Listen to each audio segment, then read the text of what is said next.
दोस्तों आज की वीडियो में हम बनाने वाले हैं एक foldable camera drone. And guys आप लोगों के सपोर्ट से हमारे YouTube चैनल पे 50 के सब्सक्राइबर्स कंप्लीट हो चुका है। इसके लिए आप लोगों को दिल से थैंक्स। और अभी भी 90% लोग हैं जो हमारे वीडियोस को देख रहे हैं पर उन्होंने चैनल को सब्सक्राइब नहीं किया है। उन लोगों से रिक्वेस्ट है कि चैनल को सब्सक्राइब कर लें ताकि वो गिव वे में पार्टिसिपेट कर पाएं। गाइज जैसे ही हमारे इस चैनल पे 100 के सब्सक्राइबर्स कंप्लीट होता है वैसे ही मैं इस चैनल पे एक ड्रोन का गिव वे करने वाला हूँ। और हाँ, नोटिफिकेशन को भी ऑन कर लें ताकि मैं जब भी ड्रोन का गिव वे करूँ तो आप लोगों को गिव वे का नोटिफिकेशन मिल पाए।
दोस्तों 90% लोग हैं जो मेरे वीडियोस को देख रहे हैं और वीडियो से बहुत कुछ सीख रहे हैं, पर उन्होंने अब तक मेरे चैनल को सब्सक्राइब नहीं किया है।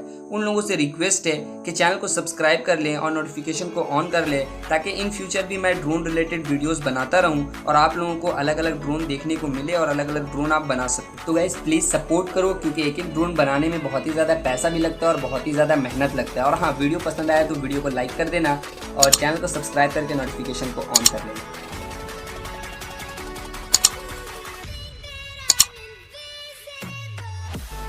दोस्तों मेरा एक और YouTube चैनल है हसन ब्रदर्स। उस YouTube चैनल का लिंक मैंने वीडियो के डिस्क्रिप्शन में दिया है। आप लोगों से रिक्वेस्ट है कि उस चैनल को भी आप सब्सक्राइब कर लें। मिलते हैं किसी और इंटरेस्टिंग वीडियो के साथ।